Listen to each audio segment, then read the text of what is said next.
श्री हरिहराय शरणम। श्री सद्गुरु भगवान की जय।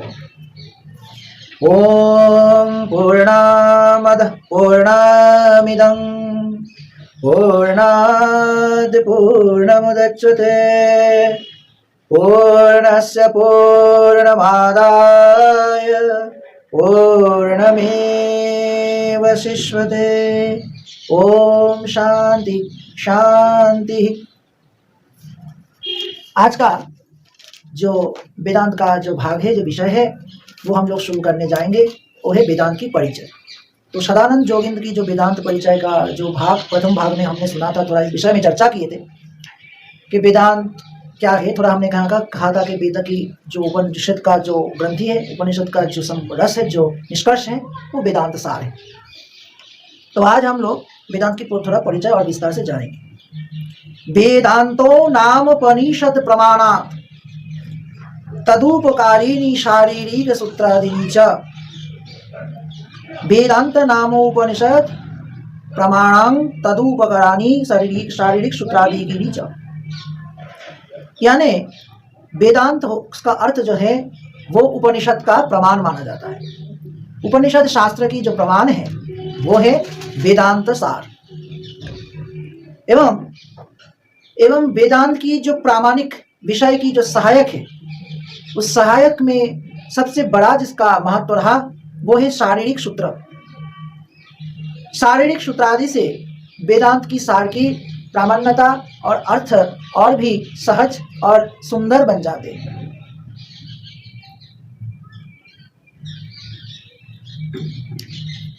तो अगर वेदांत सार की अर्थ हम लोग जाने या कोई भी ग्रंथ की अर्थ को हम लोग भाली भांति जान सके तो उसमें हमारी क्या होगी?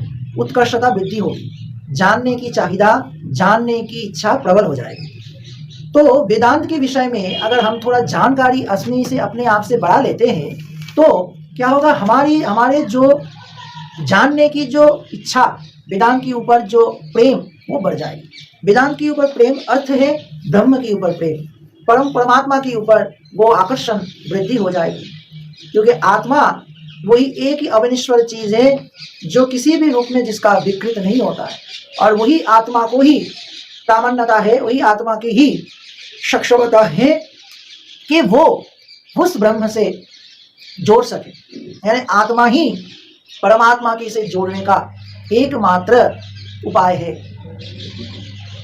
कोई भी चीज आपको भगवान से सम्मुख ले जाने के लिए पूजा पाठ, याग, यज्ञ, ये सब जो वैदिक नियमादि हैं, ये सब सकाम कर्मों की इच्छा से। यानी कोई व्यक्ति पुत्र कामना के लिए पुत्रष्टि यज्ञ करते हैं, कोई व्यक्ति वर्षा करने के लिए इंद्र वरुण का यज्ञ करते हैं, कोई व्यक्ति अपने जीवन में लक्ष्मी प्राप्त करने के लिए वो ऋचा से हिरण्यगर्भादि सूक्त की पाठ करते हैं, कोई व्यक्ति अपने जीवन में कोई भी स्वर्ग की कामना करने के लिए दान, धान, तपस्या, याग, यज्ञ आदि पूर्ण क्षेत्र में जाते हैं। ये सब स्वर्ग की आरोहण की इच्छा से ही किया जाता है। पर मोक्ष के लिए तो ब्रह्म से ही जुड़ना होगा, जहाँ पे स्वर्ग भी एक जगह पे झूठा पड़ जाता है। स्वर्ग सुख वहाँ पे निस्तेज हो जाती है। क्योंकि परमात्मा से जुड़ने की, परम धाम जाने की, परम गति प्राप्त करने के लिए, मोक्ष के लिए, निर्वाण के लिए आत्मा ही एकमात्र सचेष्ट है। स्थूल शरीर का जो सूक्ष्म सूक्ष्माति रूप से भगवान से साथ मनुष्य को जोड़ सकते हैं। ये हमारी बात नहीं, ये स्वयं भगवान बोलते हैं कि अपने आत्मा को जानने वाले जो व्यक्ति होते हैं, अपने आत्मा को जानने वाले, अपने आत्मज्ञान को जानने वाले जो व्यक्ति होते हैं, वो अपने आत्मा की हत्या कभी नहीं करते, वो आत्महत्या कभी नहीं करते। आत्महत्या के अर्थ ये मत समझ लो कि पंखे से गले लटक के झूल जाना या नदी में जाके मर जाना से वही आत्महत्या नहीं होता। आत्महत्या होती है संसार में रहते हुए भगवान का अगर कोई नाम जपे, भगवान का कोई अगर चिंतन ना करे तो वो बहुत बड़ा आत्महत्या हो जाती है। येनं व्यक्ति हंतारं जश्चैनं मन्यते हतम उहौ तो न विजयानीत नायं हंति न हन्यते। अपने आप को जो व्यक्ति जान गया वो व्यक्ति परमात्मा की खोज में लग जाते हैं, ब्रह्मनिष्ठ होके ब्रह्म की खोज में लग जाते हैं। ऐसे व्यक्ति को भगवान को बहुत प्रिय है। भगवान एक दफा कहते हैं अर्जुन से कि अर्जुन, जो निष्काम कर्म है वो निष्काम करने से ही तुम मुझे पा सकते हो, तुम परम गति को पा सकते हो, तुम मोक्ष को पा सकते हो।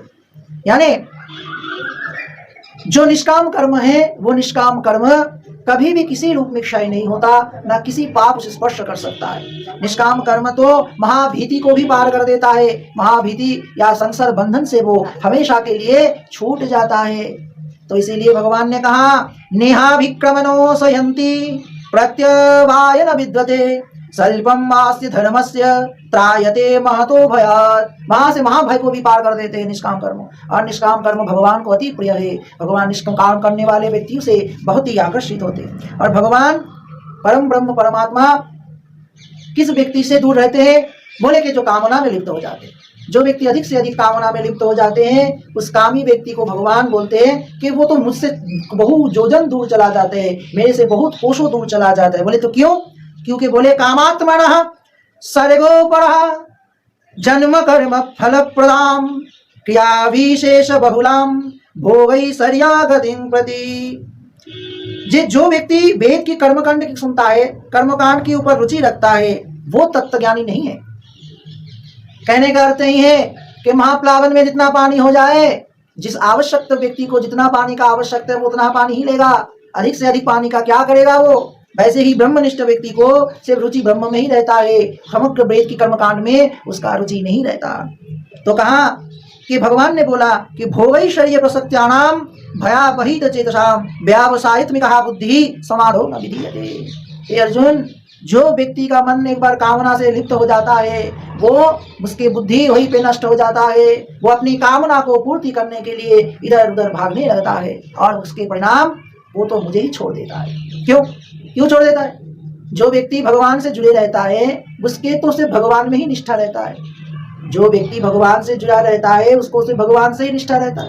और जो व्यक्ति को भगवान में तो रुचि है परंतु भगवान की रुचि होते हुए भी माइक वस्तु से जुड़ा है, संसार की माइक वस्तु साधनों से वो अपने आप को मन को लगा लिया है। भगवान को तो अपने माता पिता बंधु सब मानते हैं, पर जब मंदिर में जाओ तो बोलते हैं कि मेरी माताओं की समस्या है, मेरी पिता की समस्या है, मेरी ये दारिद्रता है, मेरी ये अनाटन दारिद्रता है, इससे से मुझे मुक्ति कर दो प्रभु।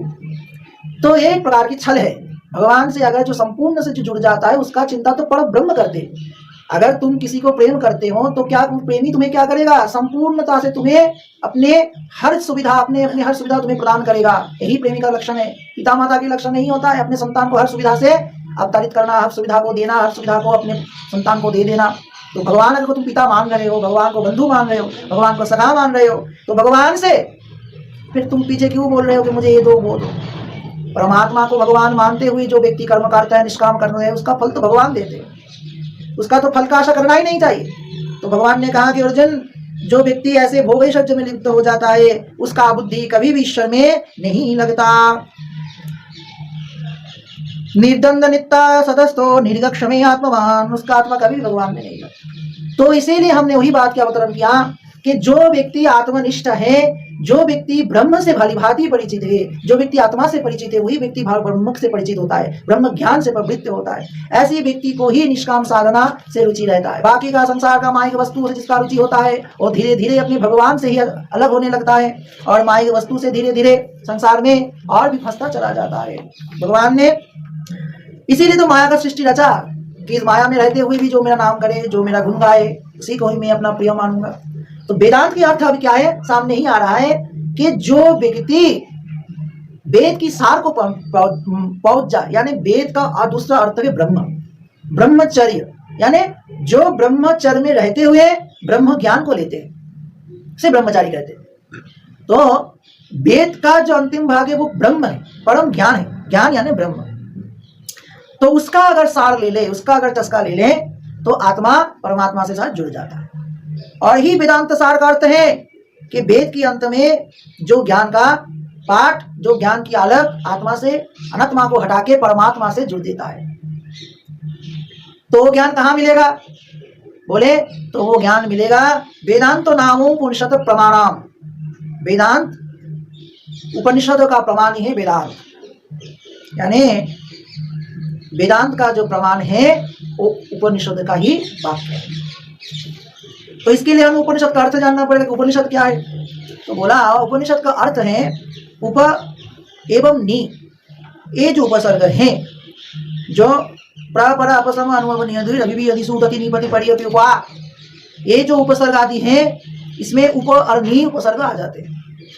इस उप और नी उपसर्ग में सद धातु के बाद में किप प्रत्यय लगा दो तो उपनिषद का अर्थ हो जाता है, उपनिषद का अर्थ निष्पन्न हो जाता है। अब ये जो सद धातु यहाँ पे लगा दिया गया, उपनिषद में जो सद धातु लगा दिया गया, इस सद धातु का अर्थ क्या है? बोला कि सद धातु का अर्थ है, 3 प्रकार के अर्थ इससे मिलता है। तो पाणिनीय का एक सूत्र के हिसाब से शद ली विशरण गत्या वसादनेषु, यदि विशरण गत्या वसादेनेषु इति वचनानुसारे इति अर्थानुसारे 3 अर्थ इसका मिलता है। किसका? सद का। सद का 3 अर्थ यहाँ पे निष्पन्न होते हैं। ऊपर मिल गया, नी का अर्थ मिल गया, नी और उपदर्श में चलेगा उपसर्ग में, और सद क्या? सद एक धातु। हमने पहले भी कहा था कि हमारी जो संस्कृत में जितने भाषा है, जितने शब्द रूप और जितने ही धातु रूप है, उसमें धातु से धातु अधिक मात्रा के अर्थ होती है, बिन अर्थ की कोई धातु निष्पन्न नहीं होता। तो यहाँ पे जो उपनिषद का स्वद धातु है, इसका भी एक अर्थ है। क्या अर्थ है? बोले सद धातु का अर्थ है विशीर्ण, विशीर्ण करना, है ना? विशीर्ण करना यानी जो भी प्रकृति प्रकार में जो भी चीज अटक रहा है उसको तुरंत ही एक ही झटके में समा देना, उसको सब कुछ समझा देना। और दूसरा बोला कि शद का अर्थ शिथिल करना, यानी जो चीज लगे हैं सख्त, एकदम सख्त है, बर्फी का आकृति है, उसको गला देना, उसको शिथिल कर देना, नरम कर देना। और तीसरा है उन्मूलन। तो विशीर्ण करना, शिथिल करना और उन्मूलन करना, ये तीनों अर्थ सद धातु का मिलता है। तो उप के जो अर्थ है उसका हम अब अर्थ करेंगे कि उप का, सद का बोल दिया सद धातु से क्या होता है। अब उप का अर्थ होता है, उप का अर्थ क्या है? उप का अर्थ होती है समीप या निकट। बोला जाता है ना कि उपवन, उपवन, उपनदी, उपतट, यानी नदी के समीप, नदी के वन के समीप, तट के समीप, है ना? तो उप अर्थ है समीप, यानी समीपस्थ, निकट, समीप में जो है, नजदीक जो है। और नी का अर्थ होती है निर्वाध। जो निर्वाध है, जो निसंशय है, उसका अर्थ होती है नी। और आपने जो किप प्रत्यय लगाया, उस किप प्रत्यय का क्या अर्थ लगाया? बोला किप का भी अर्थ है, किप का अर्थ है कर्ता। तो हमने उपनिषद का पूरा अर्थ जान लिया। व्युत्पत्ति क्या है? उपनिषद का व्युत्पत्ति मिला उपपूर्वक नी युक्त सद, उसके बाद किप प्रत्यय। तो उसका अर्थ ऐसा हुआ कि समीपस्थ का शिथिल करना, यानी सामने वाले जो चीज है उसे शिथिल कर देना, उसे हल्का में ले लेना, हल्का कर देना। कोई भी चीज अटक जाए तो उसे क्या कर देना है? क्लॉज हटा देना है। कोई भी बुद्धि किसी के पास अटक जाता है तो क्या करता है? अरे तू ऐसे इसको कर, इसको ऐसे कर, तो जाके वो ठीक होती है। तो समीपस्थ जो चीज आती है, समीपस्थ जो चीज सामने उदय हो जाती है, उसको शिथिल कर देना।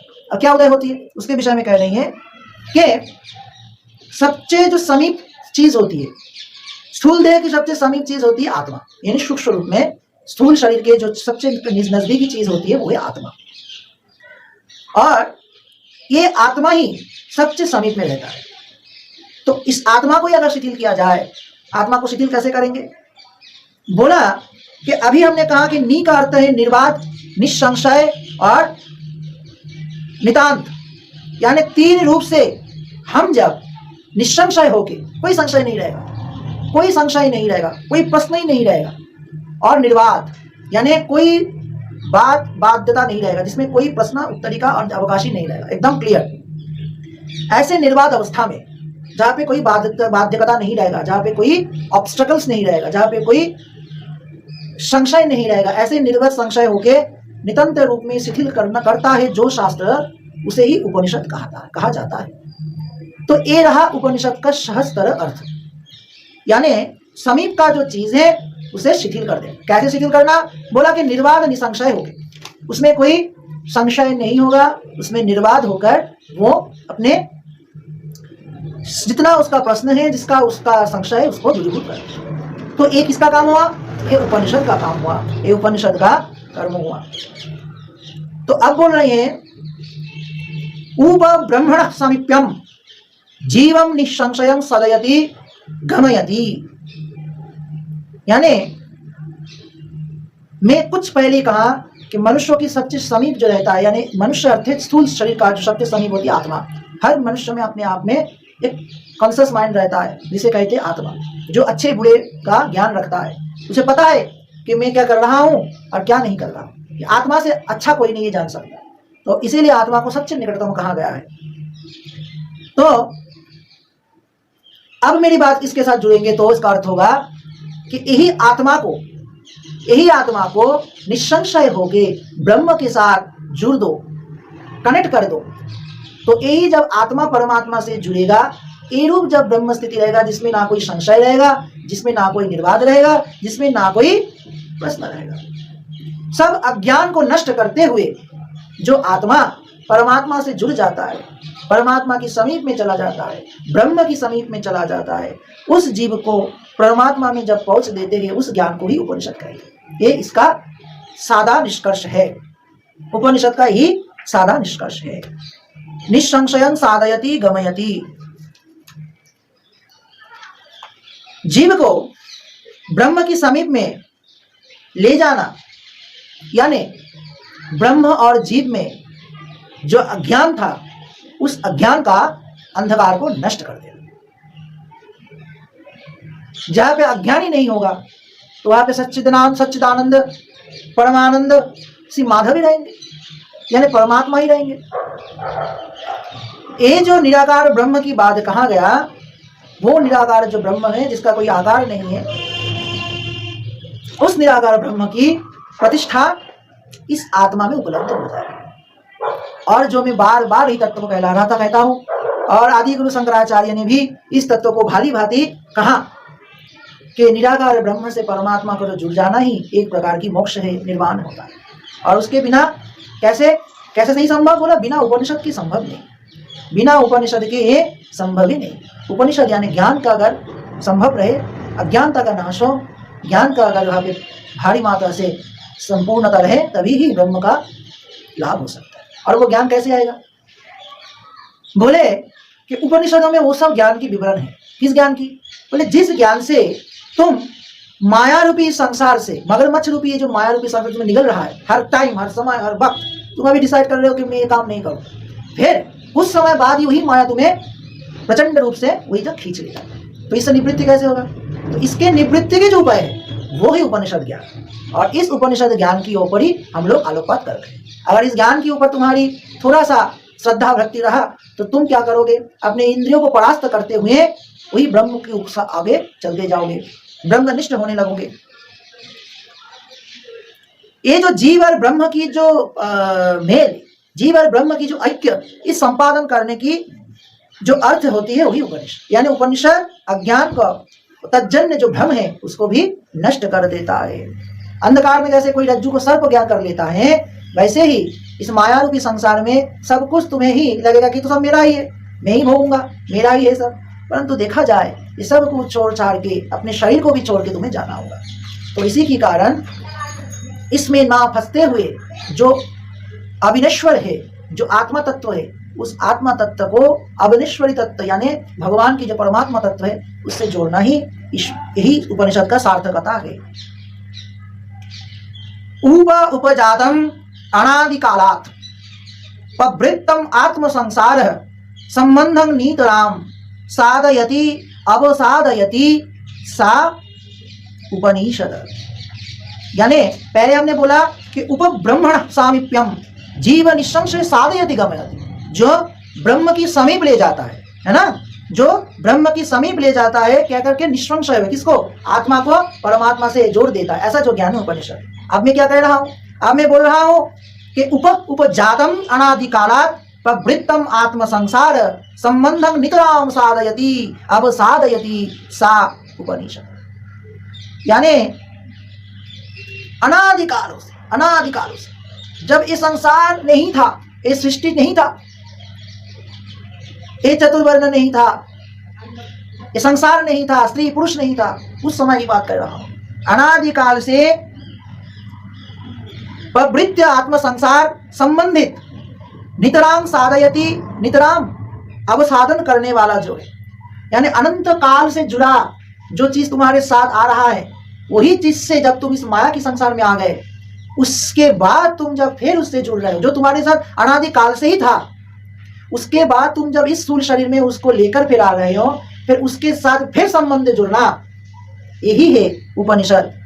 यानी उपनिषद क्या करता है, अनादि काल से लेकर वर्तमान की जो आत्मा संसार है, उस संसार जब उस परम निष्ठ परमात्मा से जुड़ा देता है, उसको ही उपनिषद कहता है।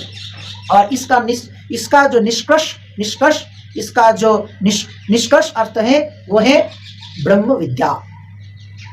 ब्रह्म विद्या, इस ब्रह्म विद्या का में द्वैत मुक्त ज्ञान, यानी जो द्वैती हमारी में जो द्वैत सत्ता, यानी स्थूल शरीर और सूक्ष्म शरीर का ये जो द्वैत सत्ता है, इस सत्ता से ऊपर उठ के से कुछ नहीं है, शरीर नहीं है, ये शीत सर्दी नहीं है, गर्मी नहीं है, कोई परेशानी नहीं है, मत्सादि गुणादि नहीं है, त्रिगुण गुणादि नहीं, कुछ नहीं है, बुद्धि विवेक सबसे ऊपर उठ के जो आत्मा है वो ही सत्य है और अनादि काल से वो ही परमात्मा से जुड़ा था।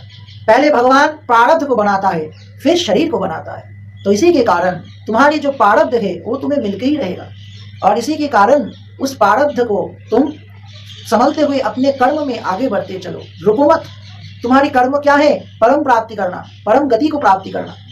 ये तुम्हारी जो शरीर मिला है, ऊपर से पुरुष शरीर, ऊपर से ब्राह्मण शरीर, उसका तुम सदुपयोग करो। ये एक जन्म की फल नहीं है, ये तो करोड़ों जन्म की तपस्या है। ब्राह्मण यानी जो ब्रह्मनिष्ठ है, जो तप की मूर्ति है, उसे ब्राह्मण माना जाता है। तो ये जो तुम्हारी तप की शरीर है, ये तुम तपस्या से पाए हो, ऐसे वैसे से नहीं पाए हो, तपस्या से पाए हो। और इस जन्म में आके भी तुम्हें तपस्या ही करना है, किसका, ब्रह्म का। उस ब्रह्म का अगर निष्ठ होकर तुम साधना करो, है ना, उसके लिए तुम्हें कोई याग यज्ञ का आचरण नहीं करना है, सिर्फ उसे तुम फील करना है, इसे तुम्हें रियलाइज करना है। हर जीवात्मा में ही तुम ब्रह्म का आचरण करो, हर वस्तु में तुम ब्रह्म को देखो, हर चीज को उसे ज्ञान करो, और जो चीज तुम्हें मिल रही है उसे सादर सम्मान करो, और जो चीज नहीं मिल रहा है उसके पीछे मत भागो, क्योंकि अगर तुम्हारे प्रारब्ध में है तो तुम्हारे घर पे बैठे ही मिल जाएगा। अगर प्रारब्ध नहीं है तो वन में बैठे रहो या राजदार में बैठे रहो, तुम्हें वो सुविधा नहीं मिलेगा, है ना। तो इसी के कारण कहा जाता है कि प्रारब्ध की हुई चीज वस्तु तुम्हें हर मकाम में, हर स्थिति में प्राप्त हो जाएगा, उसके पीछे भागना नहीं। तो किसके पीछे भागे, बोले जिसको तुम पहले से ही लेके बैठे हो उसको फिर तुम तराशो, जिसको तुम पहले से ही लेके आए हो उसको तुम तराशो। किसको ले आए हो, बोले मैं जन्म से पहले बोल के आया था कि इस धरती में जब आऊंगा माया के संसार में, तब आपका ही नाम गान करूंगा, आपका ही भजन करूंगा, आपका ही कीर्तन करूंगा, आपको भूलूंगा नहीं। पर जब इस संसार में आ जाते हैं तब उस परमात्मा को भूल जाते हैं। कुछ समय के लिए मंदिर या मस्जिद देख लिया तो उसको याद आ जाता है, मंदिर में भगवान दिख जाते हैं, मंदिर मंदिर मूरत तेरी फिर भी ना देखी सूरत तेरी। मंदिर में देख जाता है तो भगवान की याद हो जाता है ना। बाकी तो हर चीज भगवान को याद ही नहीं आता। कोई काम आवश्यक हो जाए तो उसको करने के लिए भगवान की सामने जांचना करना पड़ता है, तो इस समय भगवान की आकर्षण हो जाती है। परंतु ऐसा नहीं, गिव एंड टेक पॉलिसी नहीं, भगवान को जो है उसको संबंध बनाना है। वही संबंध बनाने की विद्या ही ब्रह्म विद्या, कि भगवान से जब तक तुम कोई संबंध नहीं कर रहे हो तब तक तुम्हें भगवान किसी भी स्थिति में नहीं मिलने वाला है। भगवान के साथ संबंध जुड़ने से ही तुम्हें क्या होगा, भगवान की शरणागत प्राप्ति हो जाएगी, भगवान की सायुज्यता मिल जाएगा। इसीलिए भगवान बोलते हैं कि देखो यो जथा माम प्रपद्यन्ते तां तथैव भजाम, जो जैसे मुझे भजता है मैं उसे वैसे ही भजता हूँ। कोई प्रपंच नहीं चलेगा, कोई प्रकार की प्रपंच नहीं चलेगा यहाँ पे कि तुम बोल रहे हो तमेव माता जगता तमेव, और बोल रहे हो कि मेरा पिताजी का आँख का ऑपरेशन करना है, माताजी का तबीयत ठीक नहीं। अरे सब उनके ही है, उनको सब चिंता है, तुम जैसे उनके हो वो भी सब उनके ही है ना। वो तो सबके पिता है, सबका परमेश्वर है। इसीलिए तुम उसको अगर पिता मान गए तो बकलमा उसे दे दो। बकलमा यानी तुम्हारी जो चीज है उसे समर्पित कर दो पूर्ण रूप से, और उसके बाद वो जो सोचेगा तुम्हारी अच्छे के लिए ही सोचेगा। ऐसे जो गायन जो जथा माम प्रपद्यन्ते तां तथैव भजाम, तुम उसे जैसे रूप में भजोगे वही तुम्हें वैसे रूप में भजेगा। भगवान बहुत भजनानंदी है, भक्त जैसे भगवान को भजता है भगवान भी उसे भजता है। यहाँ पे सुंदर धरण आते हैं कि भगवान के साथ कभी छल ना करो। रावण ने लक्ष्मी की प्राप्ति के लिए छल कर लिया, सरना सी को यानी सीता मैया को हरने चले आए पंचवटी में, और उसका परिणाम क्या हुआ कि राम को पता चल गया और अग्नि से षड्यंत्र करके अग्नि में सीता को भेज दिया, यानी अग्नि में सीता को छुपा दिया, असली सीता को, और नकली सीता को रावण के साथ जाने दिया। तो भगवान समझ गए कि मारीची को सोने का मृग बना के भगवान को लालसा दे दिया कि चलो भगवान को सोने का मृग दिखा देते हैं, तो वही सोने का मृग से भगवान से मैं सोने का सीता हर लूंगा, यानी जो भुजश्री देवी है उसको हर लूंगा। तो भगवान तो खुद छलनामय है, भगवान से क्या छलोगे? तो भगवान ने क्या किया, असली सीता को अग्नि में छुपा के भगवान ने नकली सीता को भेज दिया। तो भगवान छल नहीं, कपट नहीं चलता, उसके सामने असली मन से, श्रद्धा मन से जाना है, यही ब्रह्मनिष्ठ साधना है। आज तो इतना ही, आगे का पढ़ाई करेंगे दूसरे दिन। विराम, आज यहीं पे विराम लेंगे। सर्वे भवन्तु सुखिनः, सर्वे सन्तु निरामयाः। ओम शांति, ओम शांति, ओम शांति।